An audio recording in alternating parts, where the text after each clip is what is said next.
Hello, my little Luxxes. This is another episode of Luxxy Charms, and I'm your host, cosplayer Charsie Luxxx. And today is another episode where we will be doing a movie review.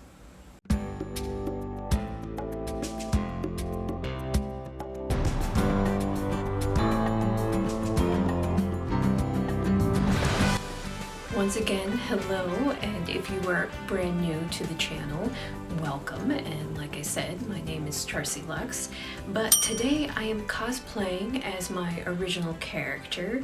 I am Crystal, the Love Demon. And being the Love Demon, I had said in my previous episode that I am for those who have been wronged or forlorn on Valentine's Day, because I don't really care for Valentine's Day. So, this is an outlet for all of us to just get together and hang out. And in this one's case, we're going to talk about one of the few things of Valentine's that I do enjoy. And I'm going to be talking about horror movies.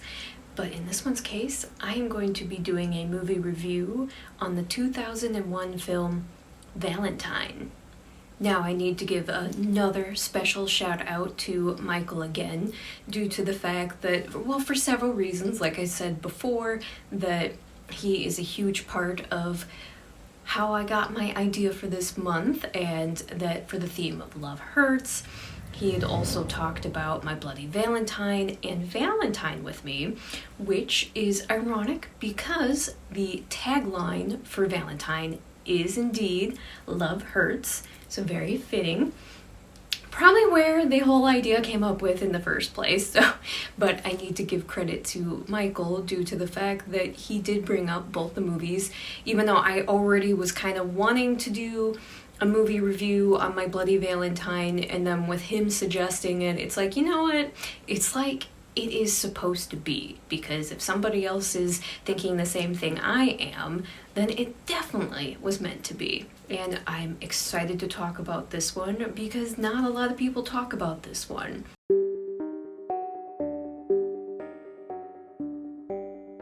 And before we start any movie review, I am going to give a spoiler alert. So if you have not seen this film and you don't want any spoilers, this is your warning, because I am going to reveal everything in this one. This is not one of those where I'm not going to give the ending, so this is a huge spoiler alert. And also, viewer discretion advised, because I'm going to attempt to put in several movie clips as well. And we will start this off by giving the cast and crew of the film. You have Denise Richards as Paige, David Boreanaz as Adam, Marley Shelton as Kate, Jessica Capshaw as Dorothy, Jessica Kaufel as Lily, Katherine Heigl as Shelley, Hedy Burris as Ruthie, Fulvio Cesare as Detective Vaughn, Daniel Cosgrove as Campbell, Johnny Whitworth as Max, Woody Jeffries as Brian, Adam J. Harrington as Jason, and Claude Duhamel as Gary. Director was Jamie Blanks. Writers were Tom Savage, Donna Powers, and Wayne Powers. And as always, I apologize if I butchered anyone's name.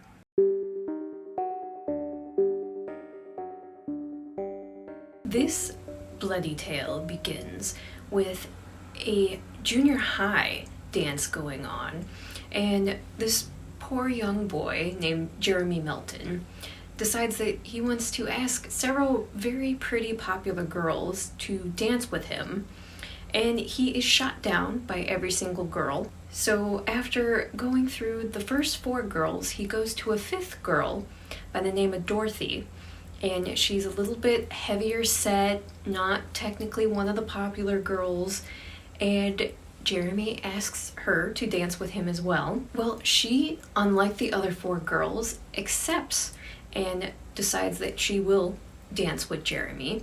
However, later in the evening, they are both found underneath the bleachers making out with each other. They are caught by the school bullies, I should say, And Dorothy, being embarrassed and not wanting to admit that she was down under the bleachers kissing Jeremy, she decides to lie and tell everyone that she was attacked by Jeremy. Liar! So, in turn, the bullies start doing what bullies always do, start bullying Jeremy. But of course, they think they're justified because Jeremy attacked Dorothy. So, he is humiliated in front of everyone in the dance.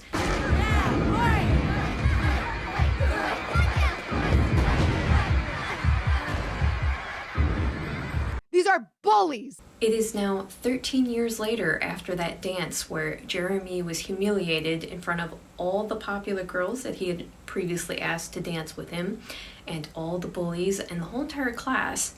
And 13 years later, the girls that Jeremy had originally asked to dance with him start dying off one by one, but they all receive a very strange Valentine's Day card just before any of them meet their demise. So who could the possible killer in this situation be? And our main character, Kate, needs to find out this mystery, or will it be too late for her as well?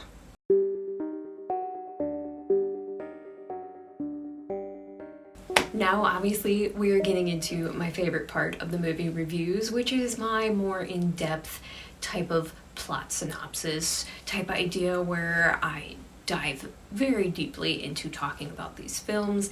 And this one was so nostalgic for me, since the fact that this happened in 2001. This was around the time frame when I was in junior high. This was just before getting into high school. And I don't care what anybody says, middle school was the worst time of my life, and from what I understand, it was like the worst time for most people. Like, most people don't enjoy middle school. And obviously, unfortunately, I shouldn't say obviously, unfortunately, I was bullied back in middle school. And yeah, I was kind of along the lines of being a pudgy kid, and unfortunately, being bullied, gave me other problems to where I made some really bad decisions on how to lose weight, but that is a story for another time. Jeremy did not have a pleasant experience in junior high as well, since the whole thing opens up where it's Jeremy Milton, they're at this Valentine's Day dance. I believe they're all supposed to be about 12 years old, because if I remember correctly, it was taking place when they were in 6th grade. So they'd be about 12 or 13 years old. And it starts with the first girl that he asks, which is Shelly. Will you dance with me? And of course, her response is, in your dreams. Then he goes to the next girl, and that is Lily. And her response is just, ew. And then you have the third one, who is Paige. And after he asks her, and her reply is, I'd rather be boiled alive. Till he gets to Kate, the fourth girl. She's at least more polite than the other three's responses, and just says, maybe later, Jeremy. Dance with me? In your dreams, loser. Lily? Will you dance with me? Ew. Paige? Would you dance with me? I'd rather be boiled alive. Hi, Kate. Wanna dance? Maybe later, Jeremy. Okay, maybe later. Obviously, probably feeling pretty beaten up because honestly, it is terrifying asking anybody, like asking them out, asking them to dance with you, just any of that. So I can understand this poor boy feeling pretty defeated, to where he finds Dorothy sitting on the bleachers, and at this time, Dorothy's not one of the popular girls. She's a little bit pudgier, she's a bigger girl, so she's bullied probably just as much as Jeremy. Maybe not as badly as Jeremy, but she's not one of the cool kids. So Jeremy approaches her and asks her to dance with him, and she gladly accepts to dance with him.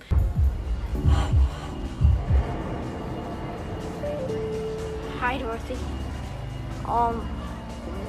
Do you want to dance with me?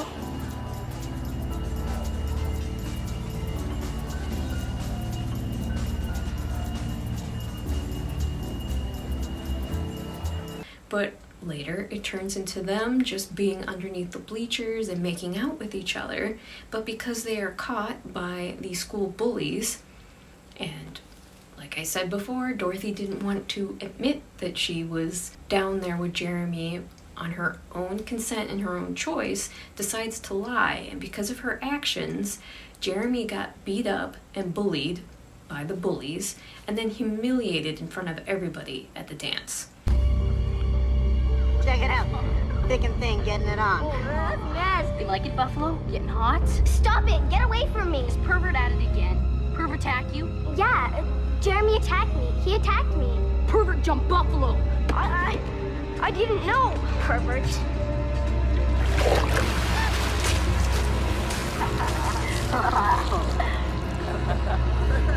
Come on, get him.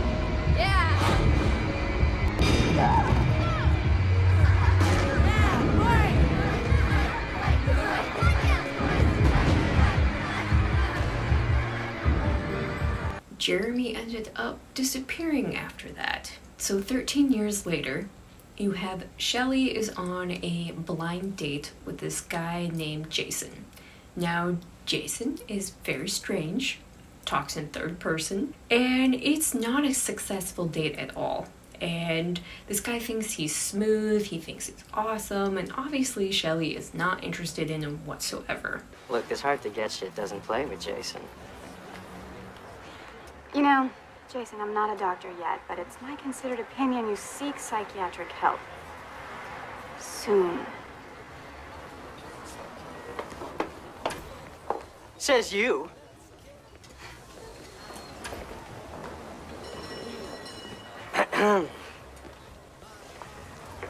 Jason likes your dress. So once she gets out of that date, she decides she's going to go and study because she's got a final. And Shelley was always seen as the brainiac of the original group. And she's still smart, and she's in med school. Shelley ends up getting a very strange Valentine. And after she receives this threatening note, as we will call it, she ends up getting attacked by a strange assailant who is in a Cupid mask, trying to get away from him. Unfortunately, she is unsuccessful, and she ends up getting her throat slashed. Because of Shelley's death, the other 4 girls are called to her funeral. So you obviously had the original 5 from the junior high, but we're including Dorothy in with that because Dorothy now has officially lost weight, and she's one of the friends of this group. So they're all at the funeral for Shelley, and they're all kind of talking about trying to find out what had happened. During this funeral, you also meet Kate's boyfriend, Adam. And her and Adam are on and off again due to the fact that he has a drinking problem. And when he drinks, he gets violent. And of course, they're trying to work things out. And they are moving into the time frame where it is almost in time for Valentine's Day. And Dorothy is planning this big Valentine's Day party. And she also has her own boyfriend, her boyfriend Campbell, who mysteriously shows up at her doorstep claiming that his roommate had kicked him out and that he had nowhere to go. So he goes to her seeking refuge. Is everything okay? Well, actually, I feel a little weird about this. In fact, I tried calling you earlier, but you weren't home. I need to ask you a favor. Sure. Well, my roommate, he's left town, and he hasn't been paying his share of the rent. So when I got home today, I found out that all my stuff had been thrown out on the sidewalk. But what she doesn't realize is that Campbell is a huge con man, and that he really has no interest in Dorothy whatsoever. He has an interest in her trust fund and her money. You're not looking up. Come on, give me the cash. But we'll get more on Campbell later. And you continue the story along where the girls keep getting these strange Valentine's Day notes that are very threatening, very creepy, and all they are signed with is JM. So the girls keep trying to figure out who is this mysterious person that is giving them these strange Valentine's Day cards. And in the one case, Lily had received a box of candies, and one of these notes. "'Tis a well-known fact that beauty is skin deep. Savor the taste, you are what you eat." Well, that's sweet, I think. It's the strangest Valentine I've ever seen. Oh, look, it's not for Max. Look, JM. But unfortunately, when she took a big bite of the candy, it was completely filled with maggots. It starts to make the girls think, who would do this? Who is out to get us? And they start going through all the names that they can remember that would be JM. Well, that comes to the point where Paige and Lily think of Jeremy Milton. And of course they're thinking this was how many years ago, that there's just no possible way. But at the same time, they also take note on the fact that they were very cruel to him back in junior high. And they were wondering whatever did happen to him. Things keep progressing. Detective Vaughn, who is trying to figure out who murdered Shelley, and they're trying to find this Jason guy, the last person that Shelley had a date with. And ironically, Jason's initials are JM. And because of the threatening Valentine's Day card, they are looking at him as a suspect, but they can't find him anywhere. So Detective Vaughn brings in all the girls, trying to think of, since they're close to Shelley, who would have a vendetta against her. And then that's when Detective Vaughn slowly starts to find out that all these girls got their own threatening Valentine's Day card, which angers him because he's like, this is something important and you should have brought this up in the first place. I feel I was denied critical, need to know information. But he also inquires on all the girls' significant others and boyfriends. And of course, each one of the girls starts arguing with him that there's no possible way that the men that they are seeing are Jeremy, and that he tries to explain to them, it's been 13 years. What about plastic surgery? Which could be a possibility. So then you start thinking of all of these boyfriends as suspects. Now, the reason why, throughout watching this movie, we know that it is Jeremy who is seeking revenge on these girls is due to the fact that every time he is killing someone, he gets a bloody nose. And he used to get a bloody nose, and at the very beginning of the movie, when he's being bullied, he in fact gets a bloody nose. So you're giving hints that this is indeed Jeremy seeking revenge on these girls. Now, there was always a note of them saying before, like, why would he only seek revenge on the girls that had turned him down at the Valentine's Day dance? Why wouldn't he seek revenge on the bullies who would beat him up and everything? Jamie Blanks, the director of this film, had stated that the bullies were indeed killed, but they were killed off screen and long before he finally was seeking his revenge on the girls. So the idea and the thought that he was already starting this revenge, it just didn't make the final cut. But we are to at least know from the director's notes that the bullies did get killed first.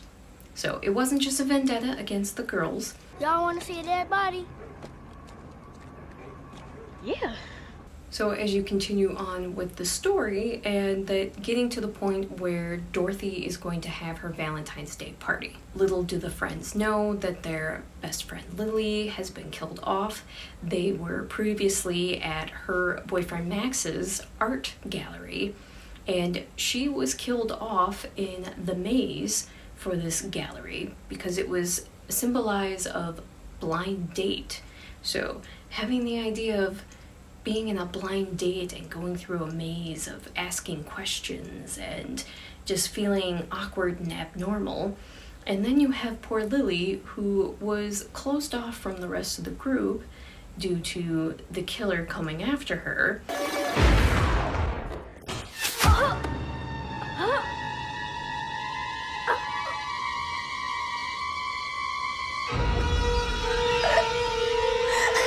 The rest of the friends didn't realize that she had been killed off because of the fact that she was supposed to be leaving for a flight that day, or I should say that following morning, for LA. So none of them had realized because she was supposed to be gone anyways. But then you move into Dorothy's Valentine's Day party, where you have Kate is finally bringing her boyfriend, or I should say on again, off again boyfriend, Adam, to come to the party. And then you have Paige, who is bringing her interest by the name of Brian to the party. Of course, Brian doesn't last too long with Paige due to the fact that he is very rude. You're a jerk. I know. You're a jerk. It's one of those interesting things that I want to note about Paige's character, is because obviously Paige is seen as the sexy character, and all of her friends and how they treat her I find very weird, because they make her out to be as if she is this slut and that all she does is have sex with all these random people. And throughout the film, you're given strong hints that Paige is assertive and she knows what she wants, and she's really not sleeping around like her friends keep making her out to be. And in fact, Dorothy makes even dumber decisions than what Paige does, because Dorothy's been dating this Campbell guy for a month and she didn't even know his last name. And he was even living at her house for that time period because his roommate kicked him out, but she didn't even know his last name. Dorothy, you met this guy a month ago and he's staying with you? Excuse me, Paige, but there have been guys whose last names you didn't know that you let into your pants. I'm just letting this guy into my house. Well, you don't have to be bitchy. Fine. So, while we're on the topic, Dorothy, what is Campbell's last name?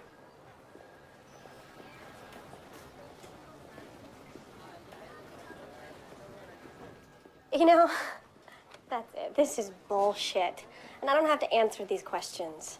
Yeah, Dorothy was trying to give Paige shit about a whole bunch of stuff, and Paige is like, excuse me? Bitch, what? But more along the lines with this Brian guy is the fact that he thought that just because they were at this party together that he could just take her upstairs. He kept telling her, I have a surprise for you.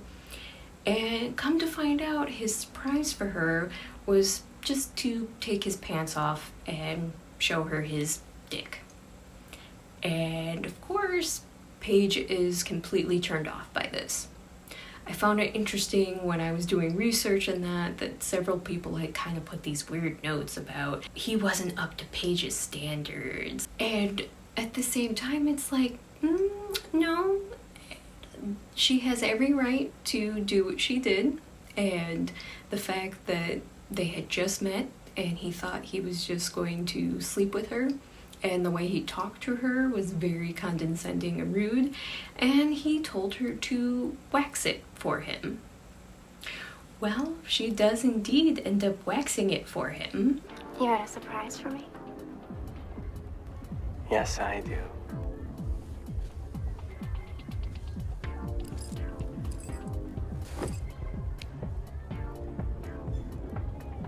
Surprise? You brought me up here to show me your penis. Well? What are you waiting for, honey? Wax it. You're unbelievable. Paige. You still want me to wax it? Yes, I do.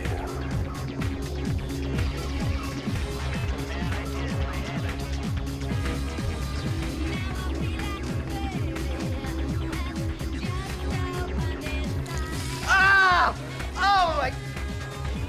Oh, God. Hey! So, I really like Paige's character. She's probably my favorite character in the film. Oh, are you gonna jump up? Hi. Someone wanted to say hello.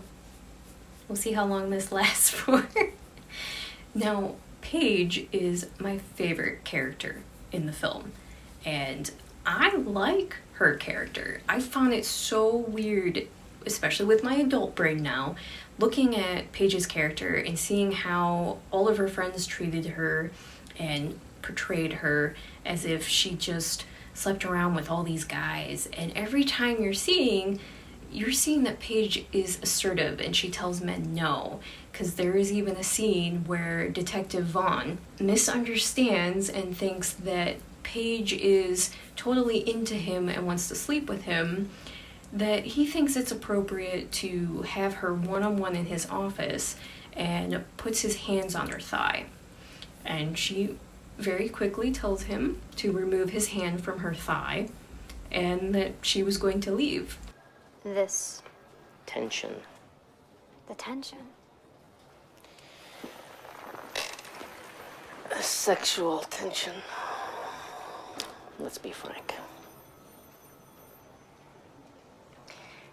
Detective Vaughn, please remove your hand from my thigh. All right. Where would you like me to put it? How about up your ass? Have a good day. She flat out tells them no. Now, according to her friends, which in a later scene, she goes to Kate's apartment to tell her about what had happened with the detective. And Kate just kind of shrugs it off like, well, did you ask him to? What the hell are you doing? What are you doing here?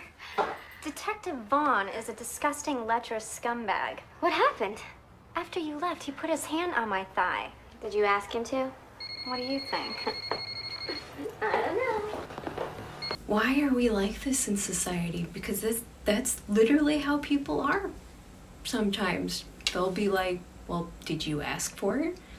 There was not one part in there where Paige was asking for the detective to do what he did.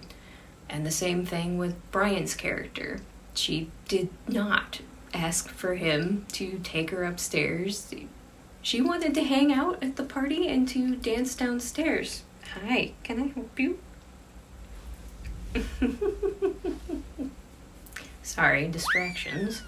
So I wanted to note that part, and it might be just because of the fact that Denise Richards is such a phenomenal actress, and even as young as she was in this film, I believe she was 30 when she filmed this, her character just is calm and cool, but I find it so ironic that every single one of her friends keeps trying to push this idea that she's this slut, and she's not. I'm just mind blown by that, and by some of the comments in the reviews and stuff like that too. Oh, you're being cute.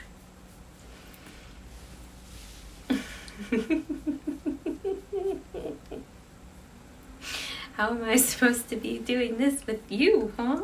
Hi. I have my Valentine. She's a very sweet Valentine. So moving along from poor Paige, how each girl turned Jeremy down in the beginning is how each girl symbolizes how they die. So Shelley, who tells Jeremy, in your dreams, she is killed while lying down and her throat is cut. Then you have Lily, who her response was just ew. So she sent the chocolates that are filled with maggots and bugs. And then you have Paige, who of course said, I would rather be boiled alive. And she's killed in the hot tub, literally electrocuted while in the hot tub. So it's also interesting to note that each girl is killed off in the same order that Jeremy was asking them to dance and they turned him down. And till you get to Dorothy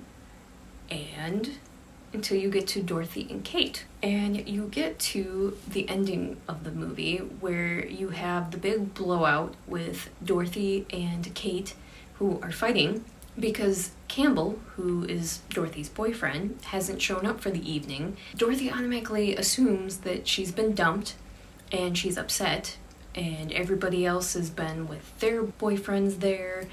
And since she just feels like she was stood up, she takes her anger out on Kate. And she still feels like the same insecure girl that she was back in junior high. So she just lets her insecurities and just lets her anger just come out as she explains to Kate exactly how she feels about the situation. I mean, why? Why should the fat girl get a turn, huh? What? Oh, come on, Kate! You've always been the popular one, and Shelley was always the brainy one, and Lily was the fun one, and Paige was the sexy one, and I was the big, fat one. And as far as you're concerned, that's exactly the way that it is. Well, you know what? Screw all of you.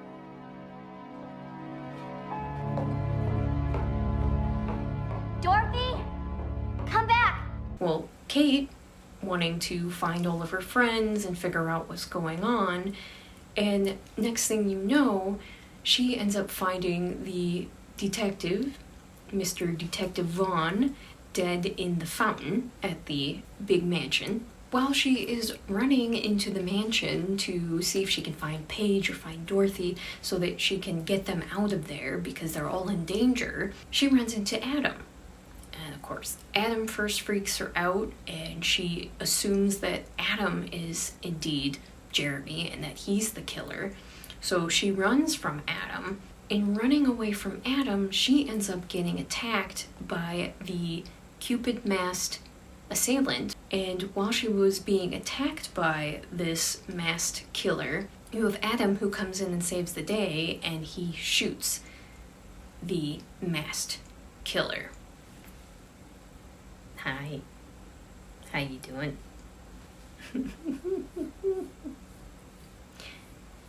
You're quite the distraction.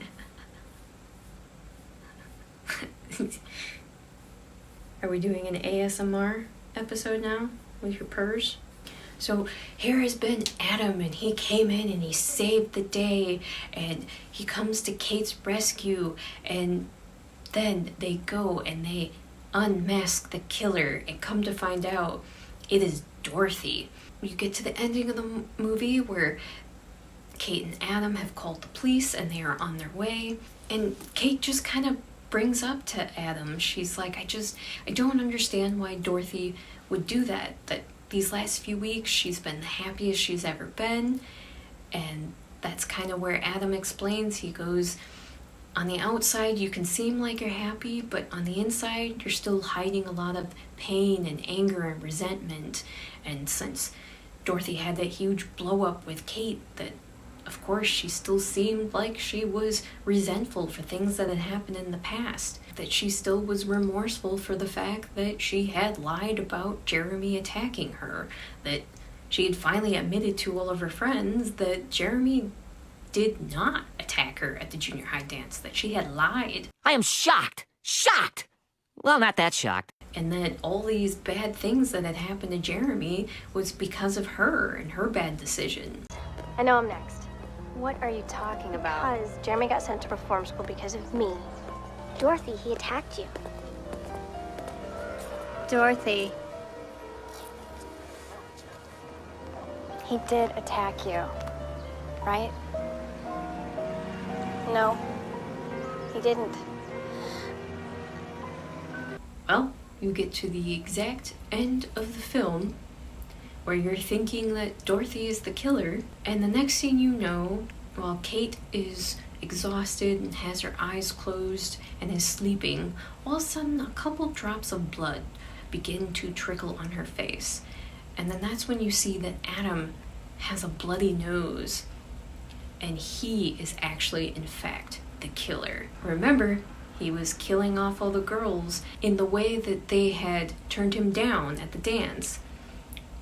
Dorothy had lied to everyone and said that Jeremy had attacked her. So in return, he had made it look like Dorothy had attacked them, when in fact she hadn't. His final revenge was to make Dorothy look like this villain.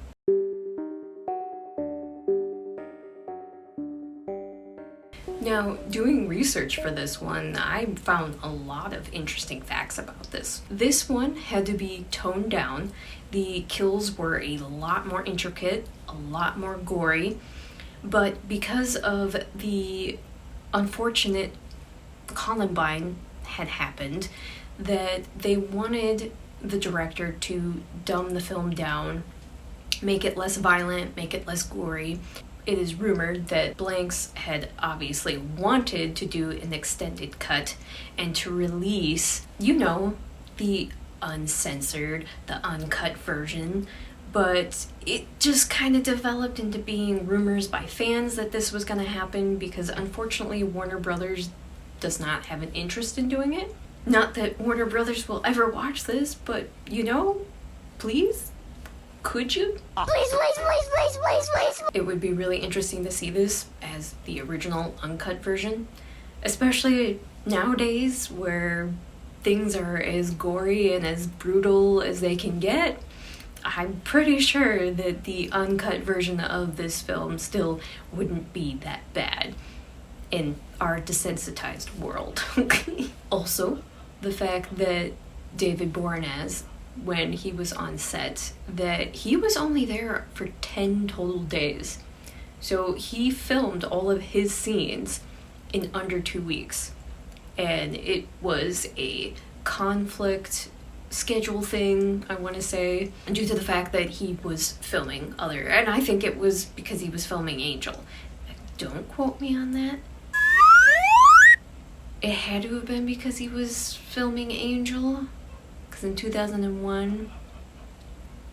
Anyway, David Boreanaz was only on set for 10 days, and he had really wanted to do the scenes where he was the one that was in the suit and the mask while he was doing the kills. Because of obviously time in that, they couldn't fit those in. They obviously had to do the more important scenes with him where he wasn't masked, but it also added an extra element because obviously the person who was under the mask, it wasn't David, so it gives that extra element of you're not recognizing the body, so it kind of keeps the idea of who is the mask killer. But in general, this was recorded in 42 days, so very quick to make. And it's interesting to note that Katherine Heigl was one of the top billed people that was in this film. She only has like 10 minutes of screen time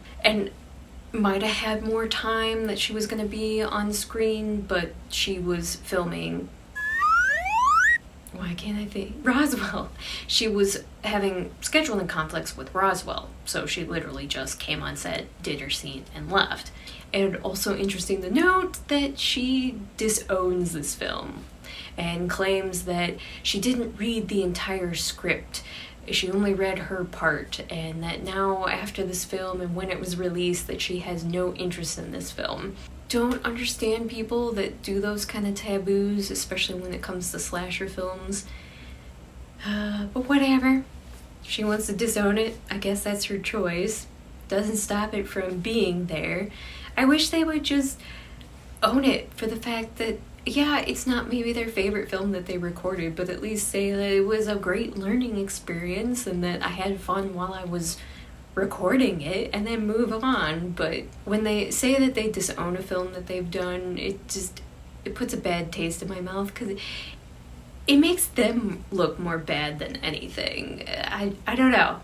It might just be a me thing. I don't know. Now let me know in the comments down below if you feel the same way, because I mean, this isn't the first time I've ever heard of an actor or an actress disowning a film that they've done because it was such a terrible movie.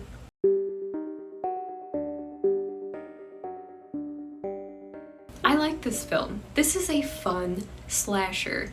I like the fact that Jamie didn't want to make this to where it seemed too much like Scream, so he didn't want to break the fourth wall that often, but the few times that he did, it was very funny. Like the fact when Kate and Dorothy are fighting at the end of the movie. You have Kate, who will even bring up and say that Adam is no angel, which of course is a funny little ploy on David plays Angel from the Buffy series and from the Angel series. Because I know Adam. Okay, fine, he's no angel, but he's not a murderer. Well, you didn't know he was an alcoholic when you first met him either, did you? But the other thing that's fun about this movie is the fact that Jamie Blanks really wanted to turn this into kind of a crossbreed between being a murder mystery and a slasher, wanting it more to be emphasized in the murder mystery thriller, and the executives, can I say that word? Nope. the executives wanted it to be a pure slasher film, but you can tell that he still put the murder mystery elements into it, which makes this film so much more detailed than what I think a lot of people give this one credit for, and that he doesn't give the clear clues and signs, because in deleted scenes you will see that someone clearly attacks Dorothy at the end and puts her into the killer's suit and mask. So they're revealing right there that it's not Dorothy and she's being set up. Jamie decided to cut that from that, and then you get this fantastic ending that the film has now. It's a mystery. Where you literally, purely at first, think that it's Dorothy. And it's a huge surprise finding out that she was the one that was killing off all of her friends, until you get to that very last note. And you have to think about it yourself. You have to do analytical thinking and realizing that when Jeremy, when his character has that bloody nose right at the end, what is the truth? And because of the fact that each one of the girls was killed off in the way that they had turned him down, or in Dorothy's case, had accused him of attacking her, he did the same to her. Set her up to look like she was doing it, when in fact, it wasn't true. Surprise, motherfucker! I really like this film. This one is a very fun film, and definitely one that I feel like everybody should give a chance. And obviously, if you don't like the film, I can 100% understand and get it. But me personally, I really enjoy, and I really, really like this film. I think it's going to be on my list of what I need to watch for Valentine's Day, and that I need to actually buy this one on Blu-ray. So obviously I've already kind of given away the fact that, do I recommend this film or not? So yes, I recommend this film. Give it a chance if you haven't watched it. And if you don't like Valentine's Day, this is the perfect Valentine's Day horror film to watch. Like I said, I really love the characters, and the fact that each character has a separate personality, but they all mesh well together. And I miss having that with good writing, that it's not one of those times where it's like you get the characters and you absolutely despise every character in front of you. This was the opposite. You feel for each one of these girls, where you feel for their characters and you're rooting for them. Perfect case and scenario, Paige's character, where I absolutely love her character and she's my favorite. So obviously when her character dies, I feel something and I'm mad about it. No! God, please, no! No! No! And that's honestly how horror movies should be. Obviously you gotta have those few characters that you despise and you're happy and you're rooting for when they die. Campbell, you have that in this film. I mean, how many other films that are the best horror films that you have out there, or you have multiple awesome characters that you're rooting for, and those few that you can't stand and that you're excited when they die. But this is one of those where the characters were so well done, and obviously the acting is done so well. You feel something when the characters die.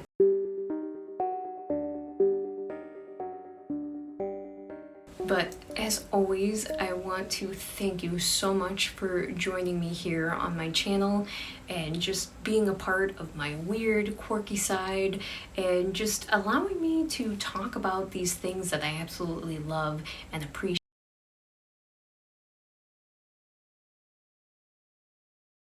Our conversations that we have about obviously our love of horror movies, or ghost stories, or even my silly story times. So thank you so much for being a part of it. But if you're new here, like I've said, welcome. Don't forget to like and subscribe, leave a comment down below, join the conversation. And if you have an interest in following me on my other social medias, you can follow me on my Twitter for Charsie Luxxx with 3 X's, or you can follow me on my Instagram for Charsie87. And as always, no matter what time of the day it is, I hope you have a Luxxy Charms kind of day. Bye.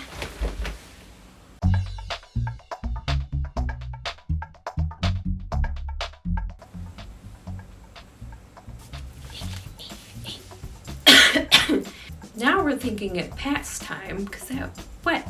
But anyway, we won't go into that mindset and that brain. So you continue on in the fact that, can I help you? What are you doing?